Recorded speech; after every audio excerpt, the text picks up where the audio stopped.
Hello everybody. This morning I am painting off of Dry Creek Road in Sedona. I've got this beautiful view of, I believe it's called Maroon Mountain, and it's kind of looking into Long Canyon, which is a beautiful magical canyon back here off of Dry Creek Road, where there are many ancient ruins from the Native American tribes.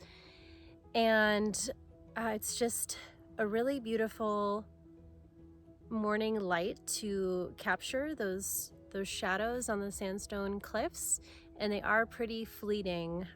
So I did come back for a couple sessions, about 20 minutes each. This is definitely one of my favorite features to paint in Sedona, and I've seen it beautifully expressed by different plein air artists as well. So it does have a very appealing shape and energy to it. This is a really lovely scenic road, especially for plein air painting. You don't have to get out and hike too much or at all. You can just pull off to the side and paint some really beautiful features with a lot of nice foreground elements. But unfortunately, it's become a little bit of a tourist highway with Enchantment Resort, and a lot of the pink Jeep tours and ATVs come out this way.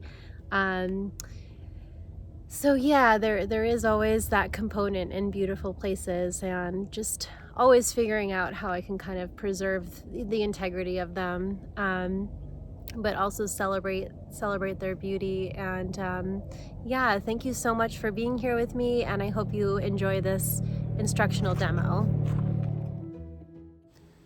So I'm diving right into laying in my sketch on an 11 by 14 inch ampersand gessobord panel that has been actually painted over with a Zinsser primer over an old painting that I just didn't feel like was working.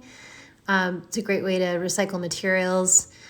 Anyways, you can see I am not using my typical underpainting wash in the kind of orange color that I do. And I'm also choosing my sketch to be in this kind of ultramarine Alizarin Crimson mixture, because a lot of those shadows, where the rock kind of fractures, where the shadows kind of turn into light, there is that darker aspect. And then also when the trees are kind of outlined with the darker color, it makes them pop a little bit in the foreground. So this is all just really to help me gauge the color and help me to kind of just plan ahead for using my darkest darks first, and actually really just getting in those shadows on the cliffs as soon as possible, because as you can see, after I set up, they were already kind of fleeting pretty quickly, diminishing on the rock face. So when you get to a scene, you really want to get in where those fleeting shadows are first, because they will be gone before you can really add them in later. And I also like to just block in some of my larger shapes in that foreground, just to help me gauge the overall construction of the cliffs in the background.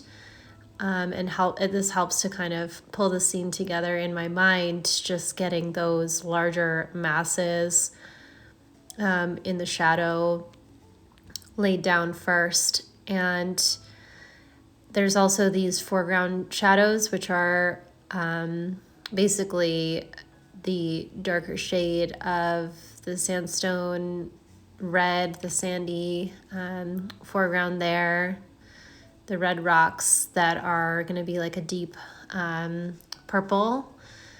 And there's going to be more yellow in this shadow than the red shadows on the cliff. And that's just kind of a rule of thumb. The yellows tend to drop off more as the shapes recede into the distance.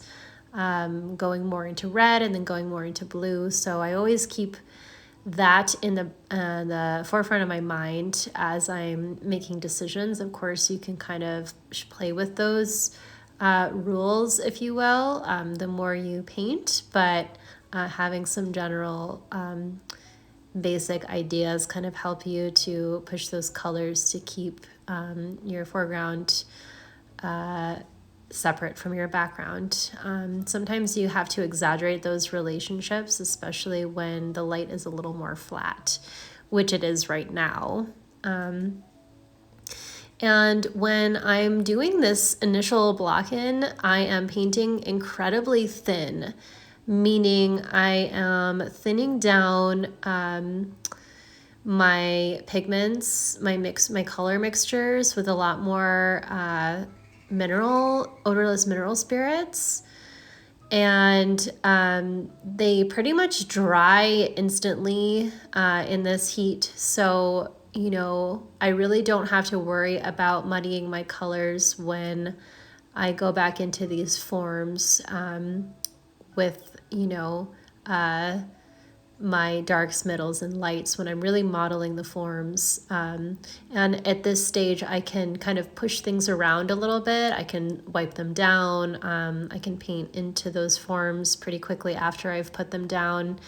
And this is all just the construction phase of the painting, which for me is a lot of adding and taking away in the beginning. I don't kind of always just put down exactly what's going to be there right off the bat. And it's this relationship of just looking and putting down and seeing if that feels right.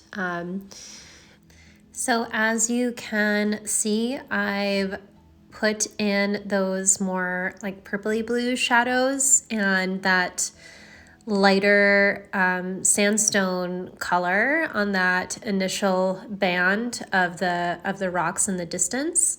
And I've also laid in that hillside green, which has, it's more of a neutral gray green. And you can see how much that is distinguishing the background from the foreground. That's what is going to give you this feeling of a monumental cliff in the distance. If my greens are too close in relationship, you won't have that same feeling, and the background and foreground will be confused. So I've definitely exaggerated that relationship.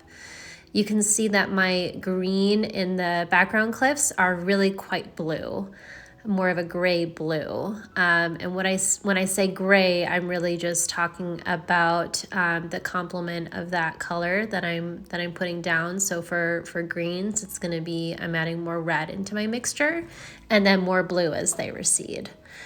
So those foreground greens, they have more yellow, more chroma. My sandstone in the back here is really like it's got, it appears to be more yellow, but because of all these relationships that I'm talking about, my addition of red and blue to make it a gray yellow has to be pretty spot on. And then you can see just how gray those very far background cliffs are. And I'm putting in my sky because it helps me to gauge the receding blues and just see how far I can push the chroma of those blues, especially in the shadows. And my sky is generally a cerulean blue with titanium white. Lately, I've started mixing, whatever color my cliffs that are closest to the sky are into the sky color to just harmonize them more. So putting the color of the land into the sky to kind of create that, interconnectedness of all the colors that you have. And now you can see I have arrived for my second session, and I've come earlier this time. If I had come, early enough the first time, I definitely would have been able to paint this entire painting on location. But I kind of realized when I got here and set up the first time that it was going to be too late. But, you know, I was like, well, I can still lay in the composition and the general, you know, temperature and value pattern here. But I can now lay in more of these shadows because the painting has dried, and you know, it is the block in layers, so they actually dried pretty quickly. And essentially when you know, there's less shadow, there appears to be more contrast. When you have a larger field of shadow, you can actually see into the shadow more, and it does look a lot lighter than the shadows do when they're smaller. So that is, you know, something that I like about coming back for different sessions, is I can sometimes see things maybe that I normally wouldn't have seen or observed just by trying to get it all down at once. You can see that happening a little from the left side of the cliff to the right side of the cliff. Even in the, you know, the camera doesn't do such a great job at capturing how those shadows really look, because you can see into them quite a bit when you're painting from life. But you do see how when there's less shadow, they appear to be a lot darker. And so definitely, you know, keeping that darkest shadow, and then adding a little bit more titanium white and you know, that rock mother color mixture into the shadow. And I've definitely got much more shadow on the lower band of cliffs as well. So I'm just tweaking all of this at this point, and it's fun because I can really paint the shadows at this point as they're there, and I don't have to worry about, you know, getting my main masses and drawing and everything in, and also chasing the light. So that is one of the benefits about, you know, coming back for another session, is just really, you know, you're not kind of like racing against the clock. And I've definitely added little pops of that higher chroma blue into the furthest background cliffs, and that gives them a really nice atmospheric quality. Your eyes definitely pick up on more of those blues in the shadow when you're standing in front of the scene. So I definitely like to recreate that in the painting. And obviously the sandstone shifts from more red to more of a yellow. So my lower cliff there has definitely more red in the mixture of that kind of light violet. And additionally, you know, I want to keep a good amount of like more of a gray on that upper cliff wall, but wanting to also make sure that I'm pushing the blues to create that feeling of scale and distance. You can also see that there is reflected light happening in the shadows as well. So when the cliffs are being hit with light and they kind of round into, you know, adjoining cliff's shadow, you can actually see that reflected light in those shadows.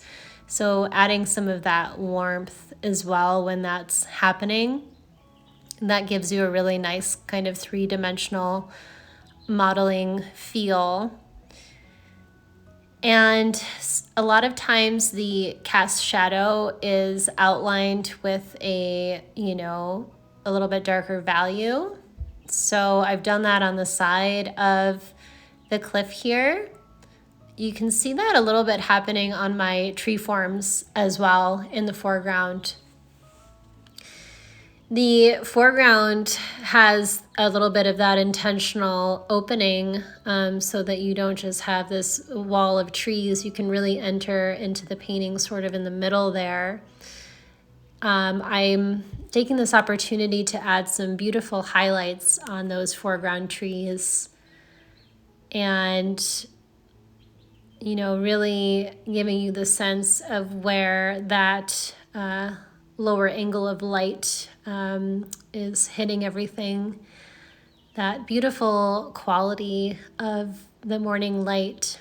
Sometimes I drop in a little more blue on that green plane right where the foreground meets the background, just to separate that even further. And the trees here, you know, do have a little bit of varying temperature. So being mindful of that as well, so they don't just feel like these repetitive masses in the foreground either. So I can have a little variety of green without stepping into any of the zones of the background greens. But I'm pretty happy with how I've you know, modified value and temperature throughout the painting at this point. And, you know, finally just re-envisioning those foreground shadows where it's being cast from the trees. That cast shadow is really, really pretty dark, and there's that lovely, really orange red that kind of slants upward and into the scene. I've got a little bit of blending to do where the shadow meets the light. And, you know, I want to make sure that that foreground isn't too fiery, which I tend to do sometimes. I get so excited about these beautiful reds that I don't add enough yellow sort of to modify them. So that's something also that I've been leaning into lately, is really having more discernment with my chroma, but still really valuing color because it can really be so vibrant, especially in these Sedona scenes. I've got those really nice grasses popping up behind that foreground shadow, so I am just gonna drop those in, and that'll help to communicate that nice strong diagonal as well in the foreground. So that's not only, you know, what's there in the scene, but I think it adds something important to the composition. Yeah, and that is the finished piece. Thank you so much, as always, for being here. Make sure to like the video if you enjoyed it, and definitely subscribe to my channel if you haven't already. Lots of love, and see you next time.